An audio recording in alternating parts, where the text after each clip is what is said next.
दिल्ली से लगे यूपी के ग्रेटर नोएडा इलाके के बिसाहड़ा गांव में 28 सितंबर 2015 को घर में गौमांस रखने की अफवाह पर, महज एक अफवाह पर, एक उन्मादी भीड़ ने 52 साल के अखलाक को उनके घर से बाहर निकालकर इतना मारा पीटा कि उनकी मौत हो गई।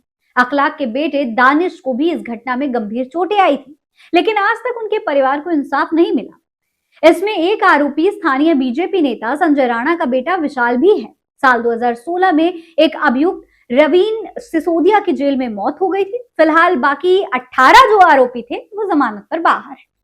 वहीं 2023 में एक आरपीएफ जवान चेतन सिंह ने ट्रेन में 3 मुस्लिम लोगों पर गोली चलाकर उनकी हत्या कर दी थी। इस पर आरपीएफ जवान को दिमागी रूप से अस्वस्थ बता दिया गया। खैर, ये तो बड़ी बड़ी घटनाएं हैं, छोटी मोटी घटनाएं तो हर दिन आप देखते रहते होंगे। कहीं आई लव मोहम्मद लिखने पर मुसलमानों पर कार्रवाई हो रही है, कहीं पत्थर फेंकने के आरोप में उनके घरों को बुलडोजर से गिराया जा रहा है, लेकिन अखलाक के आरोपी फिर भी बच जाते हैं। बिल्किस बानो के आरोपियों को माला पहनाई जाती है, और तो और एक 16 साल की लड़की के बलात्कारी को जमानत मिल जाती है। आसाराम और राम रहीम जैसे आरोपी बार बार पैरोल पर बाहर आ जाते हैं। रही बात क्रिश्चियंस की, तो उनके हालात तो आपने क्रिसमस पर देख ही लिए होंगे। किसी चर्च में घुसकर ईसाइयों को धमकाया गया। विदेशी क्रिश्चियन लोगों का, विदेशी भाषाओं का बाइबल हमारे इंडिया में क्या रहेगा नहीं। तो कहीं चर्च के बाहर हंगामा हुआ और कहीं क्रिसमस की डेकोरेशन हुई तो उसे पूरी तरीके से बर्बाद कर दिया गया।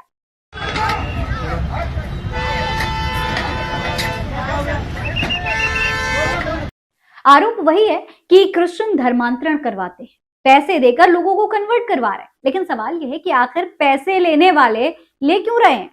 क्या आपका ईमान इतना कमजोर है कि 2 बोरी चावल और कुछ पैसों के लिए आप अपना धर्म छोड़ सकते हैं? अगर आप इस धर्मांतरण को रोकना चाहते हैं तो अपने समाज के लिए खुद आगे बढ़कर मदद करिए। जो गरीब हैं, आपके समाज में पिछड़े हैं, उनको आगे लेकर आइए। उनकी जिस तरीके से सहायता हो सकती है मदद करिए, ताकि उन्हें दूसरों की सुननी ही ना पड़े।